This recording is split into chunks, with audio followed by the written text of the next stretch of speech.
Welcome, my friends, to live streaming coverage of GP Rotterdam, coming at you, Cleopatra, live out of the Netherlands. My great pleasure to welcome you to the feature match area for the first time today. Riley Knight in the booth alongside the Pro Tour champion, Simon Goertzen.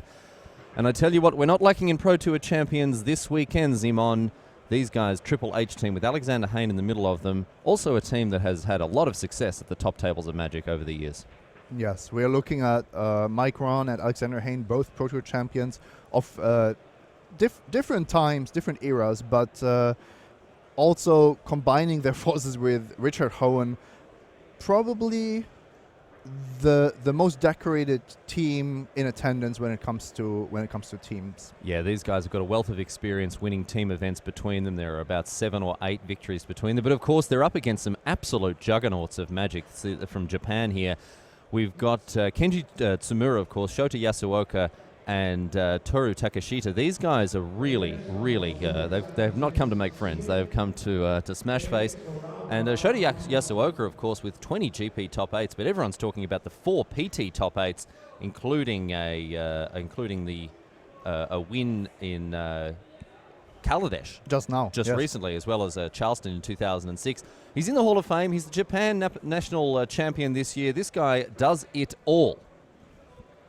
By the way, Kenji Tsumura and Richard Hohen are really good friends. Kenji credited Richard for a lot of his improvements in Limited. So that's a story that goes way back to the time when Kenji was among the best players in the game, just behind the names of John Finkel and Kai Bude. Well, with 6 Pro Tour top 8s in the Hall of Fame, of course, winning a WMCQ for Japan as well, and making his way into the top 8 of the WMC last year. Kenji Tsumura has quite a resume here. Both players off to a relatively slow start, Simon. We've seen this format really players jumping out of the blocks in many situations, but here there's some Glint-Ness Cranes, there's some Prophetic Prisms, and things are going a little bit more in a bit of a more stately and slower fashion here. I like the fact that we're starting off the day with a blue-black mirror. It will give us some time to get accustomed. Just ease into it, mate. To what's going on. And also, from what we've seen, these decks are or can be very, very grindy. Well, by the look of things, Ron is a little bit more aggressive than his opponent here. You can see the Embral Bruiser in addition to the Foundry Screecher here. Both of these low-toughness, high-powered creatures. Although that Foundry Screecher is going to have a hard time getting through the Glint-Ness Crane. Ron's going to have to find a way to get punched through some aggression here because his opponent's creatures are very defensive.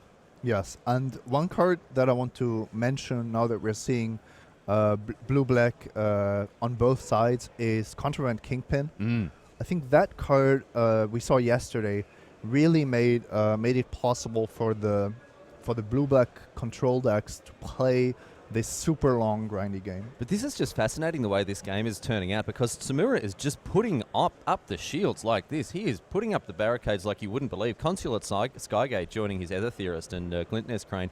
Ron on the other side, he's slamming down some very aggressive creatures. Oval Chase Daredevil, the latest addition to his board, and he's really looking to punch through some damage. But right now, Tsumura has really is defending incredibly well. We see another creature with a big fat bum enter the battlefield. Just compare the ratio of power and toughness on both sides. Yeah. You have it's almost the exact inverse. Almost no power on Kenji's side and almost no toughness on Ron's side. Ron unafraid to attack with the Oval Chase Daredevil. I think Tsumura realizing that this recursive threat is not something that he's looking to block just yet. This is the best card that Ron has cast this game, and it's also the most scary for Tsumura, or at least the most difficult to decide upon. How do you formulate a plan for a very long game in the face of a recurring Daredevil? Contraband Kingpin is going to come down here, as you mentioned, Simon Goertzen. A proud smile of exultation on your face for calling that one. Wouldn't be the last one today we're going to hear from Simon Goertzen, shooting from the hip like an absolute master. Ether Theorist is going to snag Tsumura as Scry. So both players manipulating the top of their library here. Here's the Sentry.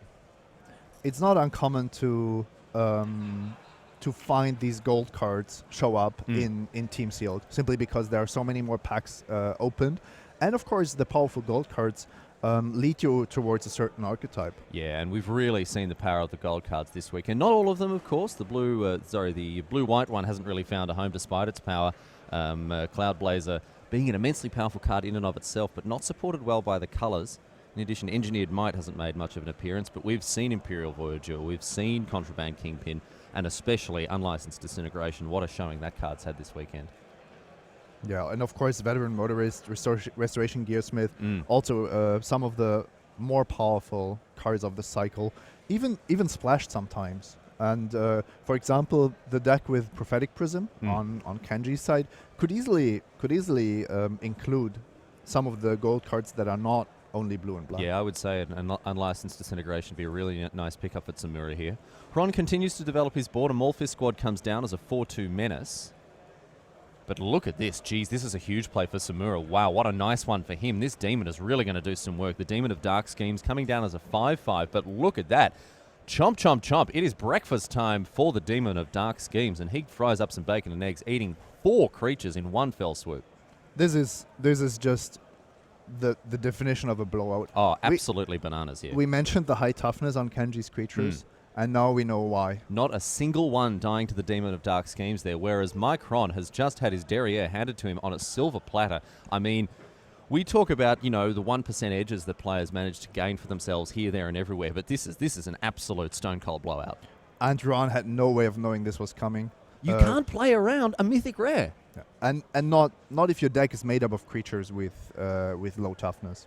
So Samura's durdling around, fiddly farting around, doing a bit of scrying, doing a bit of tapping, getting some energy, and then all of a sudden, 6 mana, 5/5 flyer, eat most of your board, and Ron's left staring at a pile of cards that just, are embarrassing in the face of the Demon. Yes, and not only that, but he also got up to 5 energy in the exchange. So now he has the ability to reanimate a creature for the cost of 3 mana and 4 energy. Not a huge amount of juicy targets for Samura right now, but I imagine if anything that he wants to bring back, and look at that board as well, just 6 creatures sitting back on defense. He can crack that puzzle knot as well if he needs an extra card. I mean, you'd have to put Samura at what, 98%, 99% to win this game? The game, yes. The game is heavily in his favor. Suddenly, he's just not concerned about, for example, the value of a Daredevil returning from the graveyard. He has generated this insane card advantage and tempo swing, which in a mirror should be decisive. So we see now here Ron facing down almost certain death as Samura gets into it with his evasive creatures and flyers. Yeah, the menace creature was reanimated, and that actually that's did enough. it. I mean, Mike Ron, more or less, as soon as that Demon came down, had lost that game, and Samura winning in very, very, very effortless style there. He took a poke or two here from Mike, but Ron was not able to close that match because the Demon of Dark Schemes completely turned it around. And did you see how he dropped down the Demon? He didn't slam it. It was like a feather. Oh, right. Falling. Just a dainty and elegant drop there from the Samura. So now Mike Ron has got some thinking to do. His deck is pretty bad against this massive Mythic here. I mean, it's not guaranteed that Samura is going to draw it, going to find it, but his deck, I think, is built to do exactly that. Gum up the board, scry, work through things with the puzzle knots and so forth, burn through the deck to find this 5/5. Yes. You can hope, as you said, that Kenji doesn't find it. You can hope that the triple black casting cost of Demon of Dark Schemes is a problem. And otherwise, I suggest some heavy sideboarding in such a spot if you really want to maximize your chances at winning not only 1 but 2 games in succession. Yeah, all those X1s, X2s become a huge liability in the face of the Demon. So well done indeed to Kenji Samura, leveraging his cards in an effortlessly expertise way. What really struck me about the way he played, he was never under any pressure. He was dictating the terms of the game from the very beginning. Yes, this is another topic. The Daredevil, was far from being a real threat at the point that the Demon came down. And what's important to note here is Mike doesn't want to make his deck more defensive. If he puts in more defensive, higher toughness creatures, his chances of winning the game don't actually have to increase. So what I would suggest in such a position, and I'm sure Mike is aware of that, is to scour your sideboard for cards like Revolutionary Rebuff or Failed Inspection to actually counter the Demon. Yeah. Because it's the number 1 threat that you have to deal with. Yeah, and those are also cards that that Samura, if you're putting pressure on, isn't going to be able to play around. You know, you're going to slam the demon when it's going to be try to be advantageous for you, and if your opponent's holding up 2 mana, well, maybe you can put them on the counter spell, but playing around Revolutionary Rebuff, waiting 2 turns, that might be too late. It might even be more than 2 turns. Yeah. Because going from 6 to 8 mana, usually you need more than 2 cards to do that. Let's check in with another game here. Richard Hohen facing off against Toru Takashita here. Takashita getting things underway with a tune with the Ether and a Rhino to follow things up. That's a nice one for him here. On the other side of the battlefield, it's a Fire Spinner, of course, with wearing some goggles. Safety first, says the Fire Spinner. Or Fire Weaver, I should say. I'm a big fan of the goggles. I think it's a really cool design. Yeah, they definitely do something in this set. All the artificers that are flying around, and the equip cost already pretty low, but I mean, automatically equipping something to a creature when it comes down, that's a nice bit of upside here. Reckless Fireweaver, a card that, you know, with the sort of defensive stats it has, really keyed to to crew vehicles, I should say. Here's Glensleeve Artisan. Look at this. This is a nice one. A 3/4 plus a 1/1. Alexander Hain, up a game against Shota Yasuoka. We saw those guys shuffling up and looking at their sideboards in between the game of Fron and Samura. So obviously a quick end there, favouring the Canadian Pro Tour champion. Here comes the Rhino, and we're going to see it grow to a 3/4 as well. Fron does have the option to block, but in the face of 3 open mana, very, very difficult decision to do. Blocking your opponent's 3/4 with your own 3/4 enabled so many tricks. Oh, mate, you are just posting an invitation for trouble. You're going, dear trouble, RSVP. Even even a timely removal spell on the goggles would be disastrous. And here's a nice play as well. Armorcraft Judge coming down just as a 3/3, but cycling very nicely, drawing a card thanks to the Rhino there. And now Hohen is the one that's representing a combat trick. Yeah, so many of them as well, and so many of them so cheap, of course. Built to smash, built to last. Yeah. Impeccable timing, can ruin some double blocks. Both of them would work on the 1/3 because it has high toughness, and on the 1/1 because it's an artifact. And Takashita not interested in any sort of blocks here. He knows that Hohen is probably sitting on something. And it's going to be a servo exhibition now to beef up Hohen's board. This looks like 2 completely different formats. The game between Kenji and Mike was nothing like this. No, that's true. We're really seeing things pan out in a different fashion here as Hohen re-equips the goggles onto the servo. And the card that's going to be at the front of the front of Takashita's mind right now is, of course, Inspired Charge. Yes, but also the re-equipment of the goggles makes me think if there is a potential double block on the Armorcraft Judge, because now losing 2 servo tokens to a trick is not as devastating as losing your 3-drop. No, you're just trading 1 for 1 there. You're trading the servo exhibition for a combat trick, and I think Hohen there is more than happy to do that, especially considering the goggles stick around. If he's not holding a card like Inspired Charge, that is. We'll see how Takashita wants to get through this. I can see a Blossoming Defense in his hand, so he's definitely holding some goodies. And here is our 3rd color. Very interesting to see this. There might actually be both Ornamental Courage and Blossoming Defense in his hand, so a lot of combat tricks. That is one of the defining factors of this format for me. Oh, and down comes Hazardous Conditions. So this is a nice little play here for Takashita as he wipes the board, essentially. Not cleaning up quite everything, but -2/-2 to all creatures with no counters.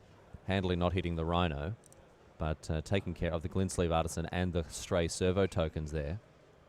Not a card, again, that we've seen a lot of this weekend. The power level's there, but sometimes difficult to maneuver. And it seems to be good enough in Takashita's deck that he is actually splashing for it. Green has quite a strong sub-theme of +1/+1 counters, so a lot of the time Takashita will be hoping that is something approaching a Plague Wind for his opponent here. A vehicle to play for Hohen. Oval Chase Dragster immediately getting in as a 6/1. With Trample and Haste, with one of the most fragile bodies I think you can imagine as a 6/1. But almost the perfect response to what Takashita was doing, but Takashita has exactly the right answer again. Ornamental Courage able to trade off there. The toughness boost being the deciding Yeah, factor. that's really what pushed it over the edge there. Untapping the creature, giving it +1/+3. That's and that was the end of the game for Oval Chase Dragster. I mean, a very, very fragile card as it is, but very handily answered by Tura Takashita, who, I mean, didn't even have to do anything special to do that. Just 4 mana for one card and 1 mana for another one, and he's really taken Richard Hohen to the ropes here. Had Takashita taking 6 that turn, going down to 3, I would have put Hohen as a clear favorite to win this game. But now we've got a Kuja Seed Sculptor coming down and beefing up Takashita's creatures even further. He's got a blocker back, and Hohen's now on 4. Yeah, Takashita is slowly running out of gas, but Hohen also couldn't really apply his combo tricks so far. Now he's the one under so much pressure that he might have to stop attacking, which is clearly not what he wants. Is he holding 2 Aradara Expresses? That would be quite the surprise. 2 copies of 1 card I can see in his hand. It does look, it looks like an artifact of some kind. The vehicle you want to be playing multiple of is, of course, Renegade Friday, but it didn't look like that was it. Maybe we'll get a better look next time. Red, white, often the colours that are favoured in these vehicle decks.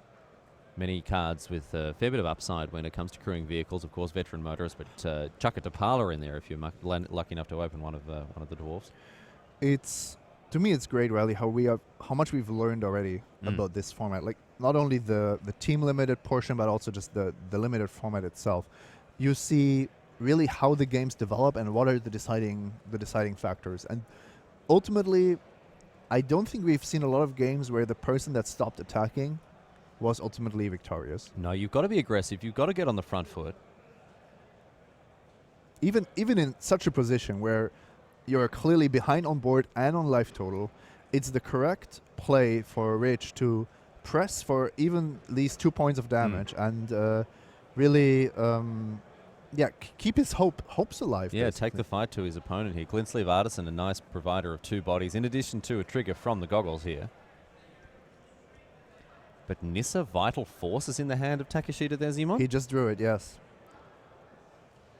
This could turn the game right around. Yeah, there is the powerful Planeswalker, and it looks like Takashita's playing 4 colours. Splashing black and It blue. might actually be splashing all 3 colours here, because the mountain was taken off Attune with the Ether. Red-green is a colour combination we see so often here that maybe we didn't think anything of it. But look at this. Nissa Vital Force coming down, untapping a forest, making it into a 5/5 here. Nissa just provides such an immediately a visible and obvious impact here that Hohen has to just scoop him up. And Takashita manages to go all the way to leveling things at 1/1. What an impressive deck he's playing. From my estimation here, we didn't see any strong indication of which color he was playing second. He's going through his deck here, and we see that there are more red cards, so it's a double splash. It's red-green with a double splash. Yeah. Which also is actually sometimes more consistent than going for a triple splash in a mono-green deck. Although I've seen mono-green decks this weekend. Green certainly the color that's enabled to do this with its fixing cards, attuned with Ether and of course the Wild Wanderer as well. But it's now Shota Yasuoka, the current Pro Tour champion, facing off against a former Pro Tour champion, Alexander Hayne. You can see a durable handicraft on the battlefield for Alexander Hayne, and that's enabled him to put a +1/+1 counter on any creatures coming into the battlefield. You see the Ether Torch Renegade benefiting from that immediately here. He has to pay 1 extra mana, but that's a really good deal. It's a low cost, especially at this late stage in the game. You're playing cheap creatures anyway. Oh, and Snarethopter as well, joining the party with this Wayward Giant. Hayne on 7, so he's going to have to respond. Oh yeah, Hayne is under a lot of pressure here. The menace making it so much more difficult to just chump block, soak up some damage. And what do you do against a 3/2 flyer with red-green? Harness Lightning would be the perfect answer, but Hayne would probably have used it already. Yeah, we there's actually one in the graveyard. A copy hanging out in the graveyard there, so that would have done it. But look, here we see a triple block on the Wayward Giant. That's currently only 4 points of damage. Yeah, by my calculation as well. So there's going to have to be something else here from the Canadian. The Torch Renegade, a 2/3 at the moment. But with Summoning Sickness, so not going to be able to ping for the final point. So we see Yasuoka here, ordering the blockers. I think this is the slowest I've ever seen this man play.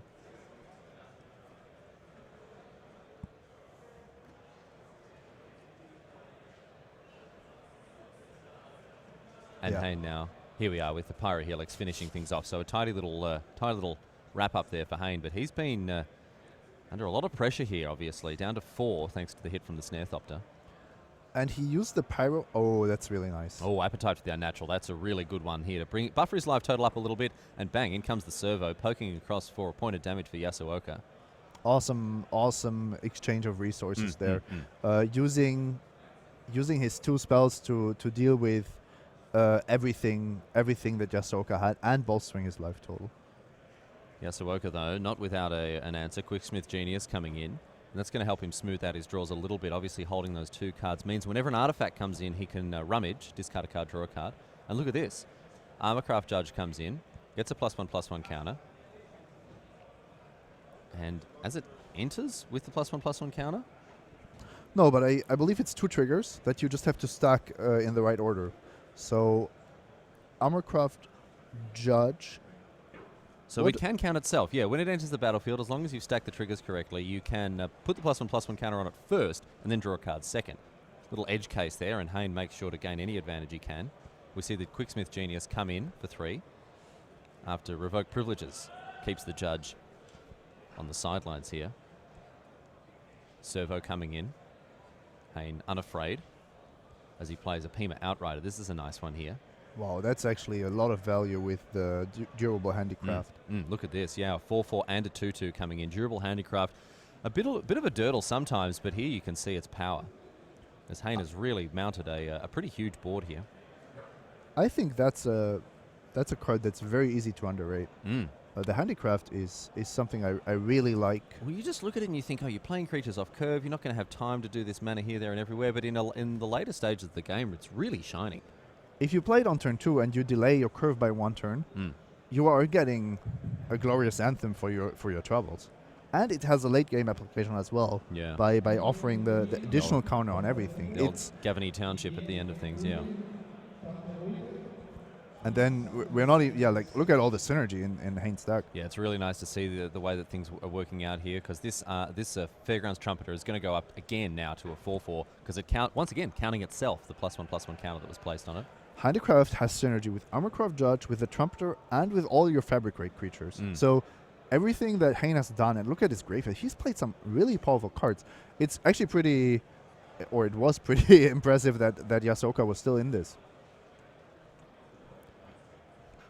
3 lands in hand, of course, not enough to beat Hayne's board presence. Yeah, so Hayne really stabilizing incredibly well there and taking it out in straight sets against Yasuoka. Yasuoka will be disappointed with that. I really felt like he had a dog in that race. He was pretty close to sniffing victory there, but Hayne was able to come back, and I think Durable Handicraft really helped him turn the corner.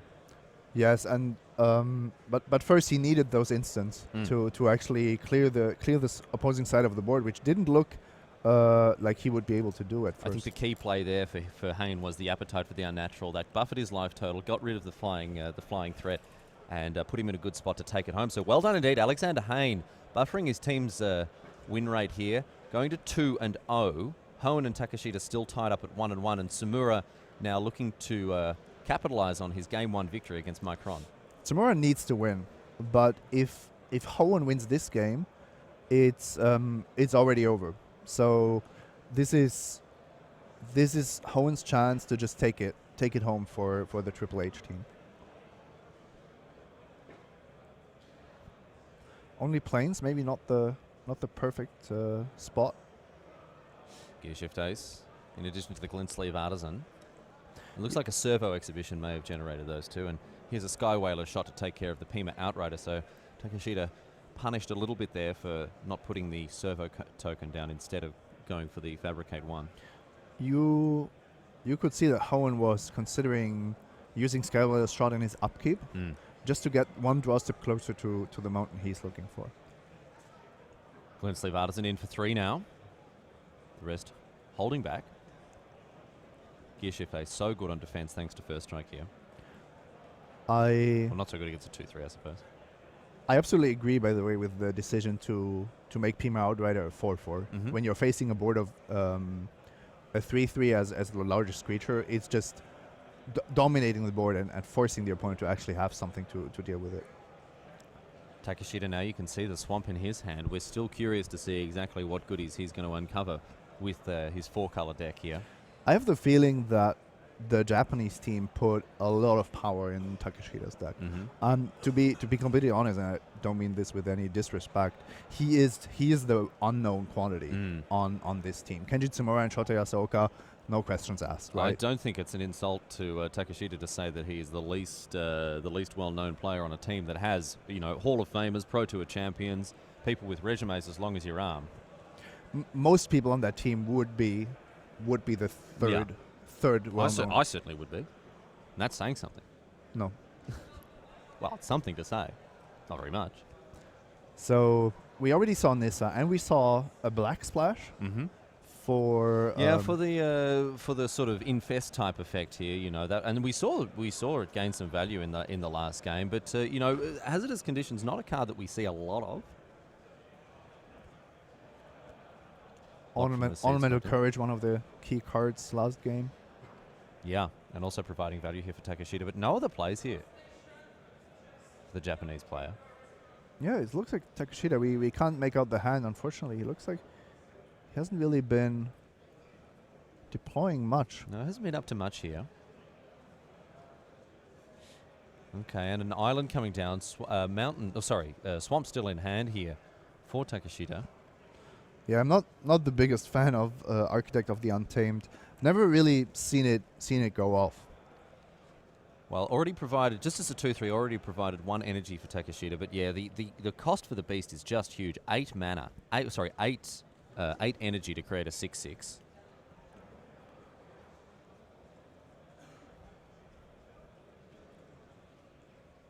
Armorcraft Judge drawing a card once again. Another energy counter for Takeshita. He goes up to 4, halfway towards the 6/6. But even then, it's not such a big payoff. No, 6/6 ground creature, even on this board, it would be a threat, but it wouldn't be. It would be far from unbeatable. Richard really needs time to get out of his mana stumbles, but he's playing a matchup that he wants to close. Well, he doesn't want it to go too long. He's facing off a deck full of powerful cards. Toolcraft Exemplar. And here's hazardous conditions. Oh, look at this. Oh, unbelievable here. Hoenn, his board absolutely ruined. As we see now, an attack with the Seed Sculptor and the Armorcraft Judge. Hoenn's going to take it here. 3 damage coming across. And Hoenn down to 17. Of course, that Judge was shrunk by the hazardous conditions, down to a 1/1. Chief of the Foundry not able to profitably block it.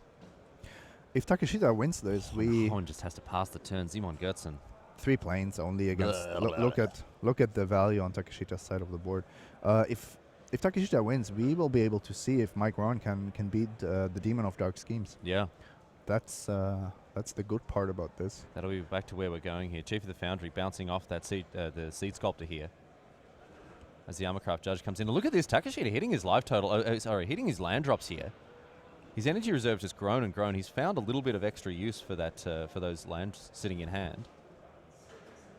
Something else to follow it up here? I believe he already passed the turn, but let's see. Just reorganizing his lands. They're so important, so crucial. Got to keep those lands organized. 4 mana now for Hoenn. And it's the Oval Chase Dragster. Let's get in there for 6. Takeshita says, no worries, mate. It's actually a 7 power creature. Of course. Thanks to the Chief. Yeah. I love this, Mana screwed for turns, and then bam, 7. Getcha.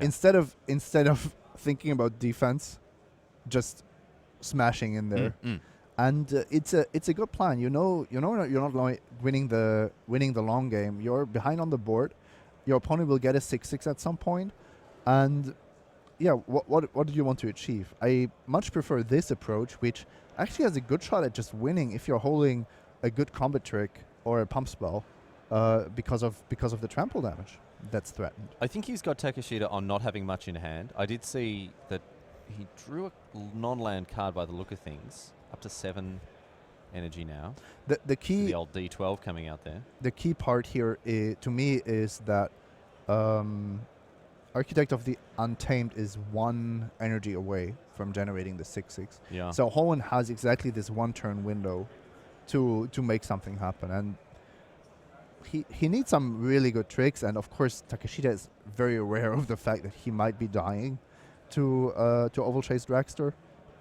We are not going to see Timur Battle Rage or something along these lines, but a removal spell, a well-timed removal spell on a blocker, maybe a pump spell, that could be enough. The Architect of the Untamed comes in here, in for 2. Obviously doesn't need to tap to create that beast. Mike Ron evens it up. 1-1 now for Samura and Micron here. So obviously the Demon of Dark Scheme's either beatable or not showing up to the party. Samura's deck seemed incredibly well set up to do what it wanted to do, but I'm intrigued to see how Hron managed to navigate through that. These guys are going to game 3. We'll see.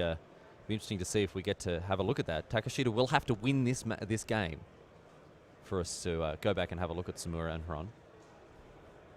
The good thing for Hoenn is, and that's something that a lot of people undervalue, is how his aggression, when he found land number 4, has also saved him alive, because it forced Takeshita into a more defensive posture. Yeah. Yeah, it meant that Takeshita had to leave back 2 blockers, not only because the Dragster has trample. That would mean any removal spell on the in the hands of Hoenn would have completely wrecked him. And with Takeshita dead to an unblocked Dragster, he can be in big trouble.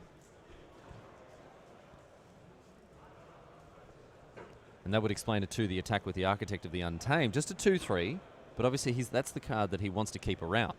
He's sort of already consigned the Seed Shaper and the Judge here to perhaps double block. Yeah. Yes, I absolutely agree. You don't just want to lose to an impeccable timing, a Skywhaler shot or anything of that sort.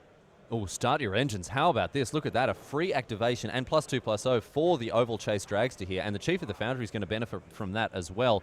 Start your engines, giving all of your creatures +2/+0 until end of turn. As a sorcery, it's not the most effective sort of group pump spell, but right here it is doing some work. I think you have to announce that card like a race starting announcement. Like a race car, like a NASCAR announcer. My goodness me. So it's a 4-power Chief of the Foundry 4-power Chief of the Foundry. and a 9-powered Dragster. Is It's that a correct? 9/2 Dragster.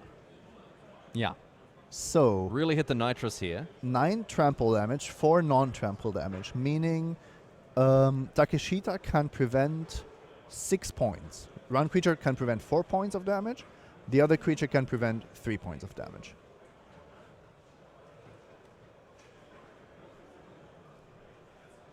And that would leave Takeshita alive, but dead to a build to last. Yeah, dead to absolutely anything really here.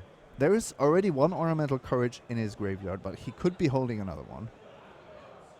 He seems very high on these kind of combat tricks. It is Ornamental Courage here, so we see the Architect get untapped, and looks like we're going to see a double block here as well. So Takeshita did have this planned out all along. Hoenn now, with his board more or less come to an end, and now Takeshita has an opportunity to really turn the corner here. 1 land is going to mean that a beast can come down, so any draw is live. But had Hoenn had the build to last, it would have been the reverse. The Architect would have died, and Takeshita would have had almost nothing on the battlefield. Thriving Rhino providing the final 2 energy here, so Hoenn is having a look at Architect of the Untamed, and he's come to the same conclusion that we have. A beast can come down. 9 energy. Good to see that D12 getting up there. Obviously not getting a lot of love, the D12s, unless you're an Orc Barbarian with a Great Axe. We're not often rolling D12s here. We shouldn't count Rich out here. He is actually not that far away from racing this board. He has managed to find a way where he is actually threatening lethal next turn. Look at this. This is not something you see every day, my friends. A beast coming down as a 6/6 from the Architect of the Untamed. Just a 6/6 though, no trample as you mentioned. So Hoenn, if he can keep up a stream of creatures, he's got a chance here to to get it done, because this Fireweaver, the Fire Spinner, I should say, in addition to the Flyer, that's a lethal attack. He needs only an artifact, and he has a chump blocker for the 6/6. So even if he doesn't block to make sure that none of his other creatures die, he takes only 5 from the green creatures. Chump blocks the beast, which is the weakness of the architect in this particular format. 6/6 without trample, without evasion is just relatively weak. I wouldn't be surprised to see the servo jump in front of this beast here, but Hoenn may be playing with fire. He may be happier to go down to a lower life total here. In his hand, Pia Nala. That's it. That's all he needs. That's the key. That is the key to the door here. Hoenn may be unlocking it and pushing his team over the edge. Pia Nala able to not only generate an artifact, but also prevent blocks from happening for Takeshita. So very, very, very choppy waters here for the Japanese player. And Takeshita is signaling weakness by leaving back his 2/3 creatures. I'm actually surprised that we are not seeing an attack by one of them. I don't think that the Fireweaver would have dared to block in this close of a spot. Hoenn seems to know that he's so close to victory here, just sniffing at it. How did he do it? He was always on the receiving end of these exchanges. He started his engines. Yes. That was it. He had the guts to just play the Oval Chest Drexler, hit his opponent for 7. That was it. And then next turn, stuck the key in the ignition, hot and fresh out the kitchen, and that was it, across the other side. And now the attack. Here's Pia Nala for the final point of damage. And that's it. Takeshita packs up the cards. Well done, Richard Hoenn, pulling it out of the bag. What an impressive play from him. Unbelievable stuff as Triple H maintains this unbelievable run. X and 1 Simon Gertzen, so impressive there. You know what I read on Twitter? Tell me. Alexander Hayne is really lucky to have booked another GP victory. Yeah. He's sitting between two of the most accomplished team players in the world, and you can see them. They're very happy to have won that match. Look at that. Smiles all around for these blokes. This is, by the way, not giving Hayne enough credit. This is, of course, tongue-in-cheek. But it just shows you what a force these 3 players are when they team up. Well, that is all we've got now from our live matches here, but you can see games underway on the back table and playing back here at lightning speed. This is a replay. We've got some time walk magic for you here. Andrei Strasky versus Luca Tassinari here.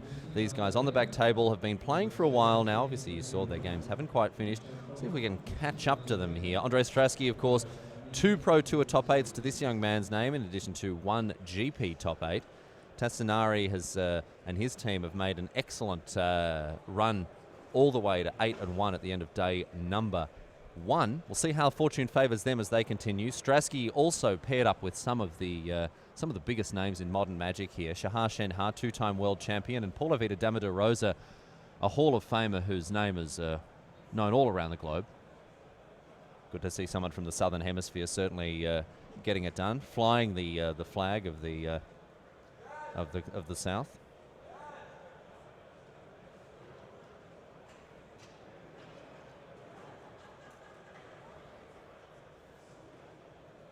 Strasky off to the start with a thriving turtle now. Tassinari also not a particularly blinding start from him. You can see Strasky also put together a pretty defensive deck. Any deck with Consulate Skygate in it is obviously going to be looking to make some blocks.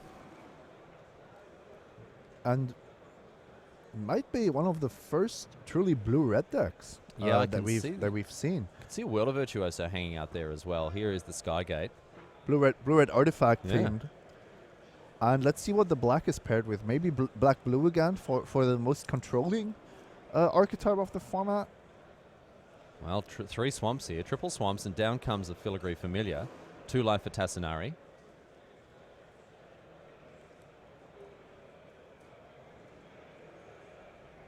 Strasky now revealing his second colour, and it's going to be Whirl of Virtuoso.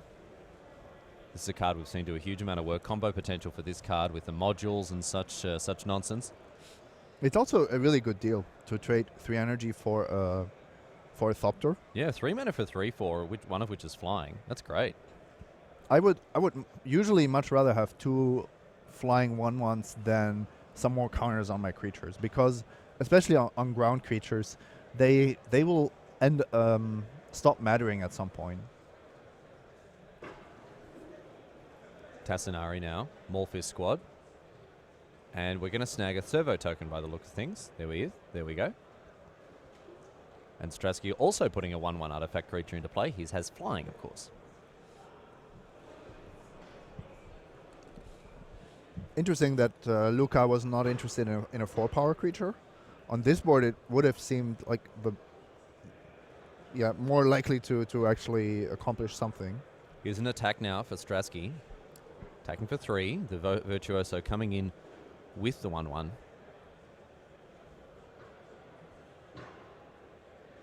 And Tassinari can line up some blocks if he so chooses.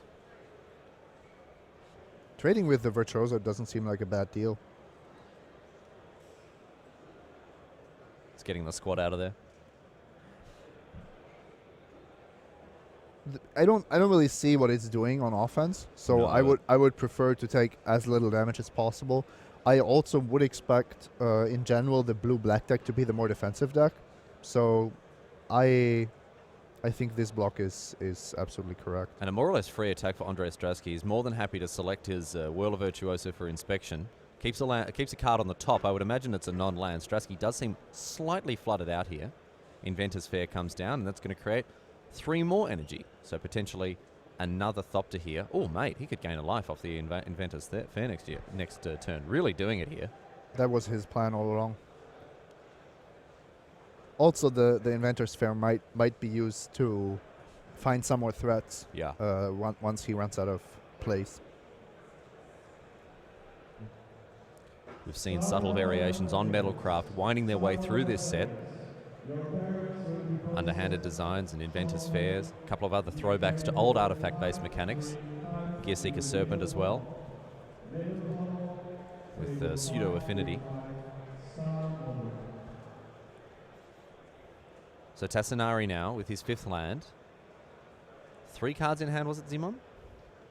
At least, I think more. But not too much of impact really happening on his side of the board. Looks like 4 cards in hand for Tassinari. See how he can leverage them to get himself back in this game. You've got to say that Strasky here has his nose in front.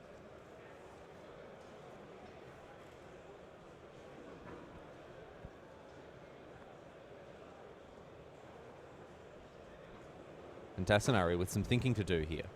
Often we see these blue-black decks very defensive. I would put my opponent on eliminate the competition, based on the fact that Tassinari preferred the servo token over the 4th power, and the fact that turn 5 is where he really took time to think and to evaluate the current board situation. On the other hand, there's really nothing you would want to eliminate at that stage of the game. No, all these creatures unimpressive on their own. Perhaps the Whirl of Virtuoso, again with ways to abuse it, can be used most powerfully. And Gearseeker Serpent, the draw for Strasky here. So he can actually cast this just for 4.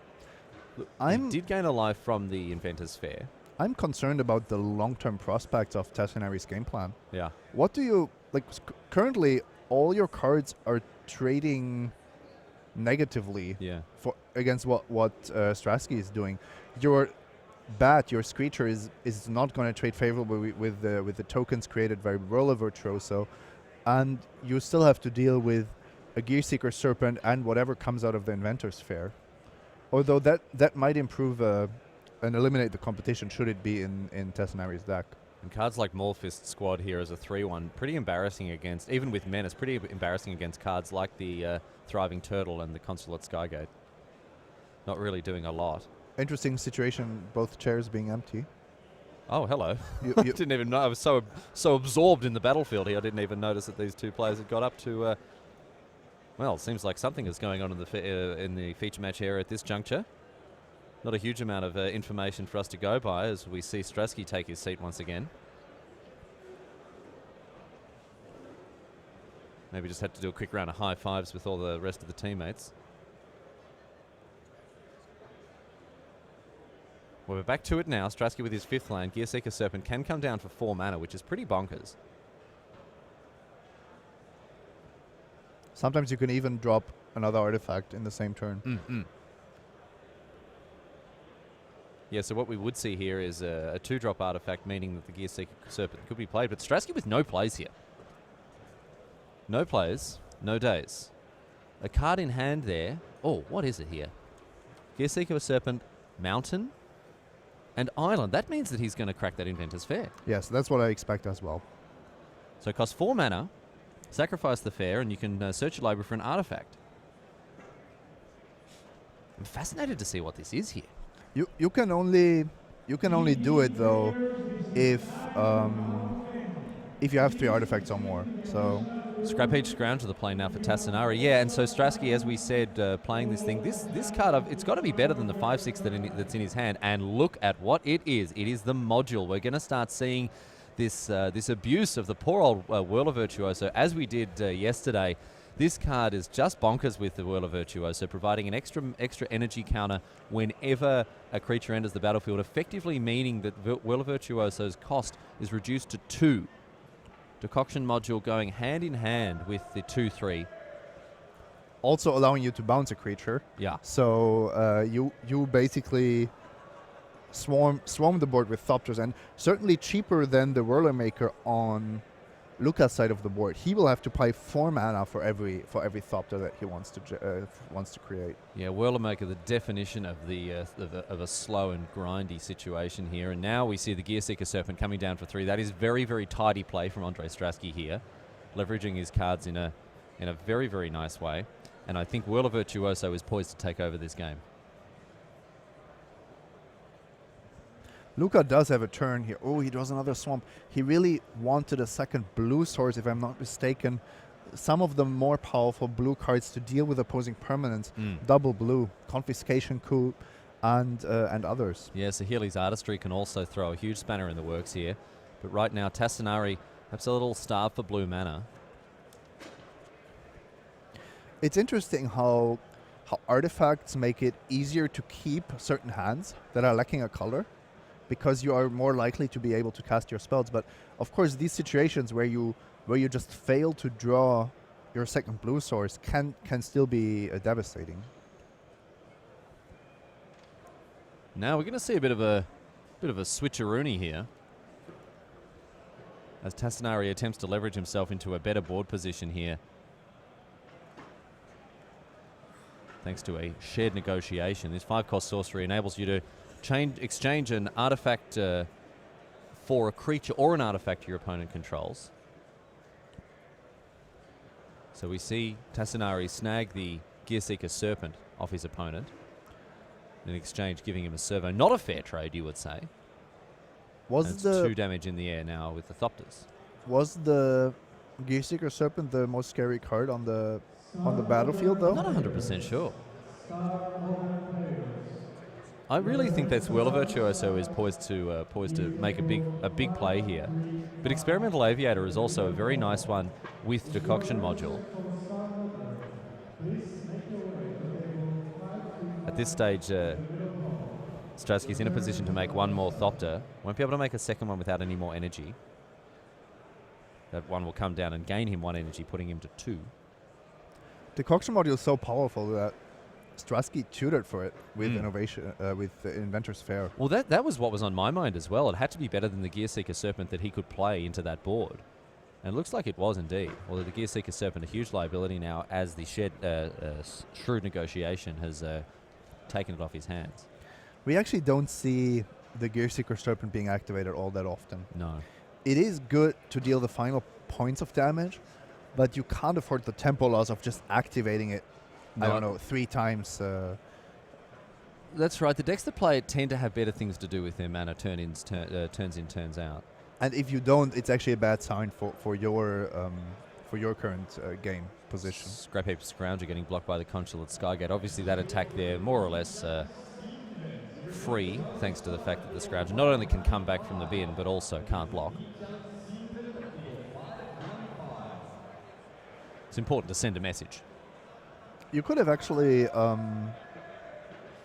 given the Scrounger to Stratsky with the shrewd negotiation for similar reasons. If it ever attacks, you would just you would just block it and get it back from your graveyard. Yeah. Perhaps it could have been a bit of a shrewder negotiation there for Tassinari. As it is now, that Gearseeker Serpent is just sitting there ready to do some work for him. But in come the Flyers. Look at this. 5 1/1s in the air. And we're going to see one of them blocked by Tassinari's Whirlamaker Thopter. I think Tassinari has to immediately block with the Screecher as well to stop the bleeding as early as possible. It's not something you want to do. No. But otherwise you're basically lava axing yourself.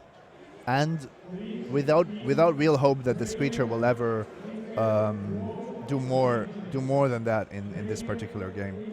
So you can see now the Whirlamaker has just made a Thopter, which is blocking one of Strasky's Thopter. The other 4 seem to be getting across without any trouble. Of course, Subtle Strike would be amazing here. Killing a Thopter and letting your Screecher survive. It looks like Luca has something. Subtle Strike or a Rush of Vitality. That's basically the 2 options that we've seen over and over again. Select for inspection also floating around. That wouldn't be at its most powerful here, but yes, that's the way it's going to go. So we're going to see 2 Thopters on Strasky's side eat it, in addition to Tassinari's Bat and his Thopter also going away. Yeah, so it's not going to be a Subtle Strike. Luca would have definitely gone for it. That's too much value to pass up on. Getting the permanent +1/+1 boost on your Screecher would have been amazing. So. And Ether is coming down and providing now with Strasky with 3 mana, or 3 energy, I should say. It's confusing, all these resources, right? So many resources. The resources definitely not limited today. More attacks now for Tassinari. So to me, there are now 2 options. Either Tassinari was bluffing the trick, just wanting Strasky to think about certain things he could have, or he's holding Rush of Vitality and wants to use it differently than as a one-time effect on his Screecher. Strasky blocks the Gearseeker Serpent with the Turtle and then picks it straight back up. So that's tidy play from him. That's going to enable more energy. That's going to enable more triggers from the Fabrication module. Another problem with playing against the module, it really messes up a lot of your combat math and your ability to push through. So Strasky now in a position to make a couple of Thopters. For example, I wouldn't have... There you can see the Rush of Vitality in his hand, by the way. I wouldn't have found it too surprising to actually use the Shrewd Negotiation to get the module. Because that's, in a sense, the most powerful card on Strasky's board. Yeah, certainly an option as well that Tassinari could have taken advantage of. So now we're going to see Whirler Virtuoso in addition to Fabrication module. So we see a Thopter. That puts Strasky down to 3 energy, which gains him then another one as it comes into play. Makes another one, puts him down to 1 energy, and it gains 1, so he ends up on 2 energy. The easiest way to think about this interaction is, as long as you have 3 or more energy, your Thopters only cost 2 energy. Very succinct, nice little way of thinking about it there. Era of Invention, or Era of Innovation, I should say, comes down as Strasky attacks across with 5 Thopters, one of which gets blocked by the Thopter made by the Whirlamaker. One of my favorite cards. If you use it fairly, it's already great. If you combine Era of Innovation with Roller Rogue and Decoction module, you just go ham. I'll go absolutely bacon here, as 3 more Whirlers, 3 more Thopters come in. We should explain how this works. Era of Innovation triggers whenever a creature enters the battlefield. You may pay 1 and you get 2 energy, but we already discussed that the Thopters only cost effectively 2 energy each. So the combination of these 3 cards are effectively giving you a Thopter for every mana you invest. 1 mana put a 1/1 flyer into play. So this little combination here is something that Strasky will be very, very happy to have assembled. Not the first time we've seen it this weekend, and the power level is definitely there. It's slow, Zimon. It is slow and ponderous. It doesn't give you life also, but it reminds me of Thopter Foundry, sort of the Meek, which is, well, a constructed level combo. Tassinari now with some attacks. It looks like Strasky's going to line up some blocks here as well.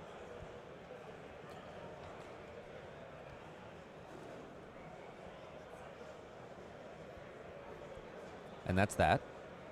So If- trading off the Morphis squad for the Ether Theorist in addition to the... Oh, no, the Flyer, just the one to eat it there. If Strasky untaps with the module, he will be able to protect both of his... he'll be able to protect his roller work from removal. He looks like he doesn't even want to. No, he's drawn a multiform wonder as well. But at this stage, not really needing it as he attacks in the air for 6. Riley, this is looking really one-sided. Very grim. Not only is this game, I don't even understand why Strasky is tapping mana. To be honest, oh, he needs to go back up in energy. That's the reason.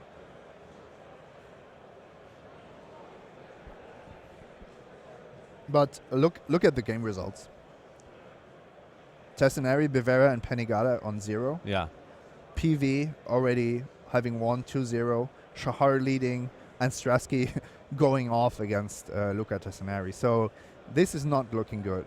It's not looking good for the players on the right-hand side of your screen here, but against players of this pedigree, PV, DDR, Shahar, Shenha, and Andrei Strasky, these guys, they don't come to muck around. And now we see another Thopter entering the battlefield thanks to this combo. Era of Innovation, Whirl of Virtuoso, and Fabrication Module, as we've said. Enormously powerful combination. Strasky shortcutting a bit here, just saying, look, I have 4 energy, I can make a Thopter for the 1 mana that I have available. Looks like he's figuring out how things are going to pan out with this attack.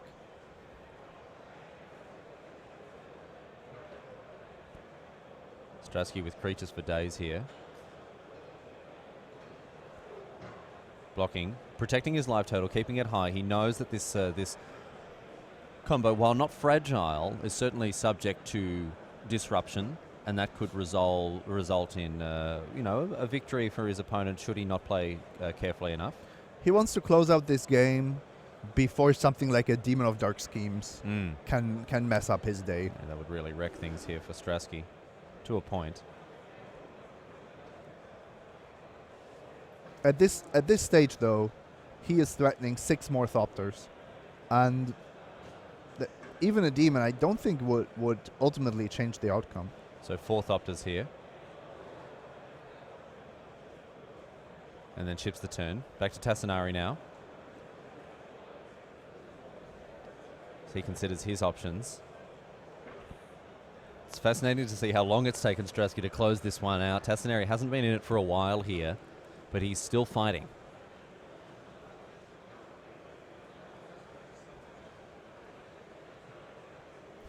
And it's 4 mana for Demonic Tutor here. Let's see. Got to be good. Or it's even my best card is not going to help me. So Demonic Tutor. How about make obsolete? Creatures your opponent control get -1/-1. They had to dig him out of a little bit of this hole, but I mean, it would just mean that Andrei Strasky could continue to... This is not what you want to be doing when you're casting this tutor type effect. You want to know exactly what you're snagging. You want to know exactly what you're getting. It's a temporary relief only. That's the problem. So Diabolic Tutor here. And after that now, the 5th land and an attack.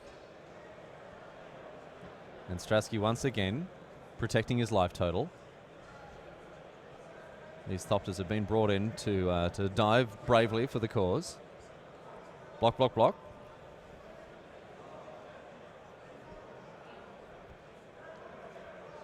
Luca is trying his best to pretend that he's not getting beaten down by And a brave attempt it is too. an army of Thopters. On So the other Strasky hand, taking 3 here. Andre is just... he has so many Thopters. He knows that he only loses if they die for some reason. So it's a good idea to just block with them as long as he can. Yeah, it's a Thopter party, and everyone's invited right now, especially Tassinari, the guest of honor, being slapped up and down the tables with the Thopters as they come in the air. Now, Tassinari did play a Diabolic Tutor. He has to have something here. Yeah, he goes to -1 even if he activates the... Just packs it up. Just packs it up. Strasky, I mean, with the bluffs, though. With the sick bluffs. A for effort. A for effort. But unfortunately, F for winning this game of Magic as Andrei Strasky takes it over the line, and his team is as yet undefeated in round number 10. Tassinari Bavera and Panagata here are fighting bravely, attempting to overcome their foes. But I mean, these guys with the pedigrees, with the resumes that they have, they've got their opponent. They've cut their opponent's work out for them now. Cut very quickly over to Shahar Shenhar and Igor Panagata, but it looks like things have wrapped up there as well. If this was game 2, then that's actually the decider, because they were already 1-0 the last time we checked. We will see if things get updated. Oh, they're shuffling. Yeah, Panagata has managed to get one up over the two-time world champion Shahar Shenhar. So a brief glimpse of hope here for the team on the right. And of course, yeah, the game we are currently watching is the one in the back, of course. Already brought your commentary on Prawn against the Japanese superstars. You can see PV there sitting next to Andrei Strasky, perhaps whispering a word or two of advice, or maybe just having a chat about what they're going to have for lunch. Excellent burgers on offer here at GP Rotterdam. Chips are pretty good too, Simon. That's what you come for to the Netherlands for. Oh, the burgers and chips, mate. Come for the Magic, stay for the burgers, they say.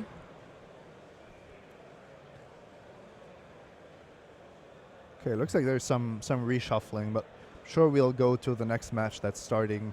Both the games between Andre and Shahar are potentially decisive. Yeah, we could see one single win from either Strasky or Shenhar here, push things into the W bracket for this team. But Tassinari and Panagata here, they've got their work cut out for them. They've got to win and win and win. And if they do, they'll manage to stick at 8-1. We're back now with Shahar and Igor Panagata here. So Shahar Shenhar, the two-time world champion, back-to-back world champion, opened us up with a Dund operative. Igor Panagata for his side, playing red-white here. It's a Smuggler's Copter. That is a constructed playable start. It's the first time I've seen one, actually. Yeah, we haven't seen many this weekend at all. Even though all of them will have made it into the respective main decks.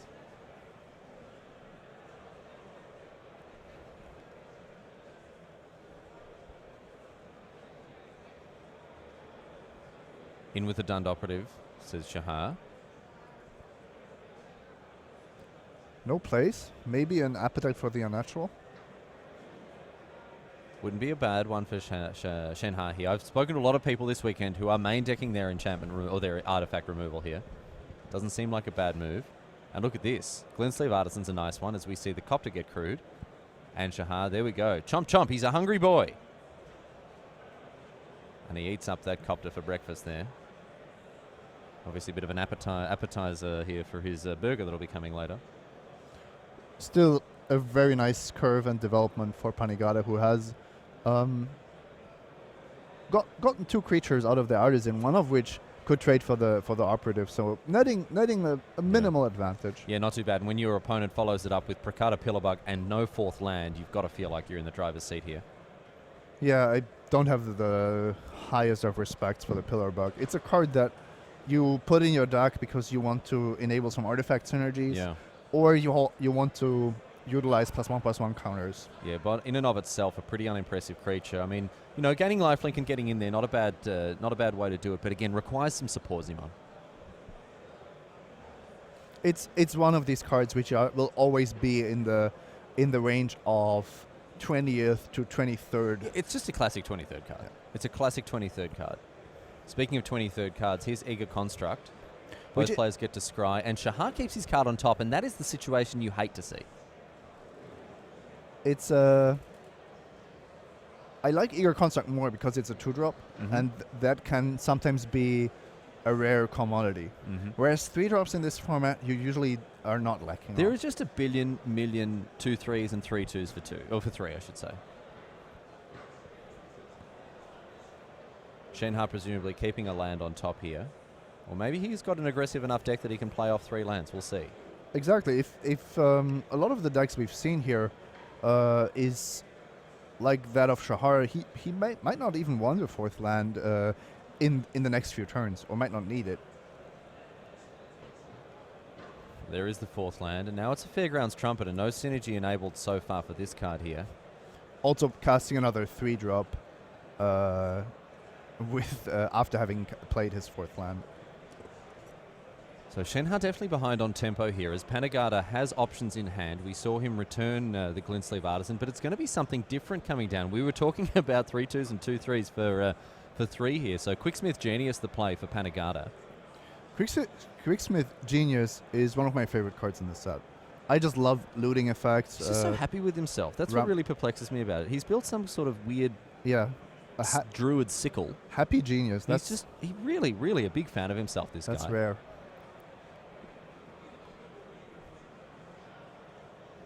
Thragtusk. Oh, down comes the Arborback Stomper. 5-4 for trample. Gains you 5 life when it enters the battlefield. So Shenha now hitting his straps. Are the Italians coming back, or is that just wishful thinking?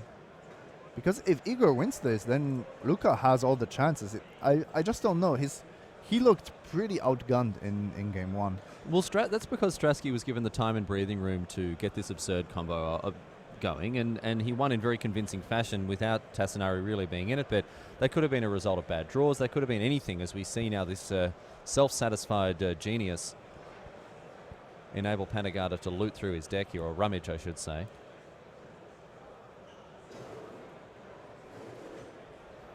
And it's back to Shenha. Renegade Freighter the play.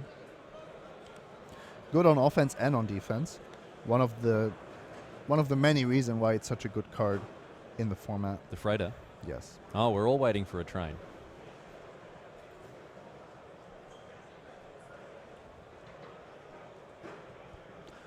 One of the most interesting starting points if you want to discuss this limited format is how high do you pick Renegade Freighter in a first pick, first pack or second pick scenario? You just take it, right? That's my take. You can have other opinions though. You can say you can. I mean, you're allowed to. They're wrong, but you can. Arborback Stomper in now for 5. See if Panagata wants to line up some blocks. And the Freighters. This dog has jumped into the train here. What do you think of this, Zimon?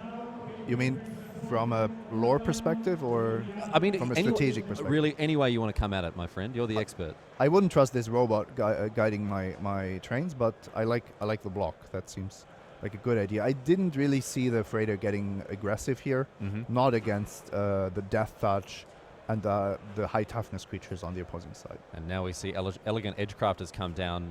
Shenha opting for the +1/+1 counters so as to bump up his Fairgrounds Trumpeter as well. So the Elephant becomes a 3/3.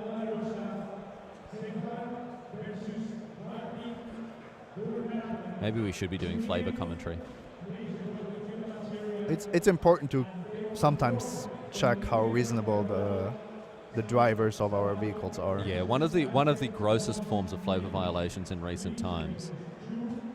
You know, I've seen scavenging oozes picking up swords, which I find completely absurd in modern. But I certainly think a crab driving a train. My favorite is actually if you crew a vehicle to crew another vehicle with. That's absurd. That should be prohibited.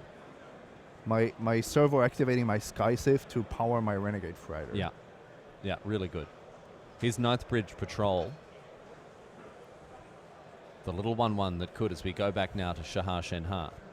Interesting decision to drop that creature when you have a rummaging effect in Quicksmith Genius available. You usually want to discard your low impact cards and your lands. But still, at the same time, of course, go up to 5, maybe 6 lands to play the most high-powered cards in your deck, the most high-utility card in your deck. Which there might not be too many in a red-red aggro deck, of course. Luca Tassinari evens up in game 2. Yeah, even without having seen that game, my money would be on the prospect that Tassinari was able to just close it out. It seemed like we had a swifter end to that game there, and maybe Strasky just not given the opportunity, not given the breathing space he needed. Playing first is also not something that should be underestimated in this format. 3 mana for Shenha, and it's Die Young, or 2 mana, excuse me, after that attune with the Ether. I have to say, if this game develops normally, I have to say that I favor black-green, just from a matchup perspective. Yeah. Panagata really needs some good tricks and also probably I don't know, some mythic rare to really shake this up. Yeah, that's exactly what I was thinking as well. It's going to have to be some kind of bomb that's that pushes Panagata over the top here, because Shenha's going to be able to grind it out for days. Quicksmith genius. He's not so happy anymore. Wipe that smirk off your face, my friend. I'm talking control becomes a 2-2. I'm talking Chandra or Angel of Innovation level Yeah. of power. Yep. Yeah, the Angel of Innovation was exactly what I was thinking at this stage as well. Not a lot of easy answers for Shenha in his colours. Obviously the black removal spell still flying around. And sandbagging one for a Mythic is not always where you want to be. 5 mana now for Panagata. Looks like he's going to continue to develop his board now with a Brazen Scourge. He's going to need to tap that other mountain as well. I think he meant to. So the 3/3 haste comes down. No attacks. And it's back to Shenha. This game continuing at a pretty leisurely pace here as both players struggle to find an advantage. You can just tell from Panagata's side of the board, they're 3 2/2s and a 3/3, and facing off against so many 2/3s and 3/3s and Death Touch creatures. So, yeah, it's... This game is sort of under a bit of a stranglehold here. We're seeing the players slow down as they try to find a way through here. But this board stall is just meaning that, I mean, Shahar at a lofty life total, not 27. He could be the one to close it out potentially with his opponent on 11. But Panagata's just popped the shields up, and he's not in the best of spots to pursue an advantage.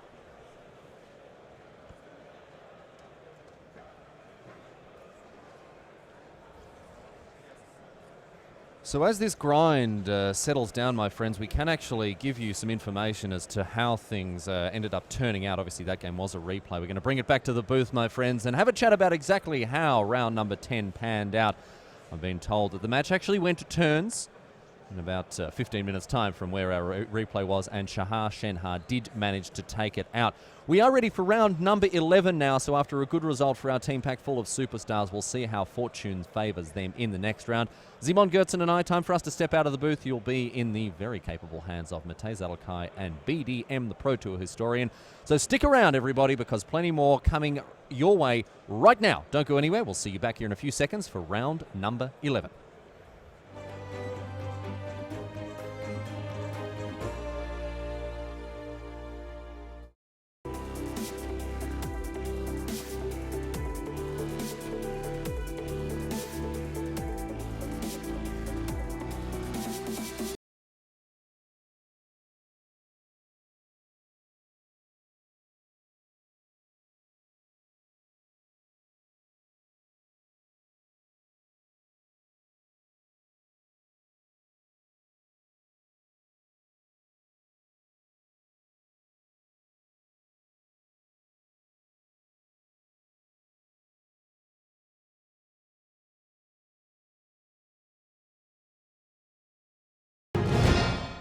Put your game to the test at a Grand Prix. These Magic celebrations are headlined by 2-day open tournaments with the best players in your region, as well as top Magic pros from around the world. Find an upcoming Grand Prix near you at magic.wizards.com/Grand Prix.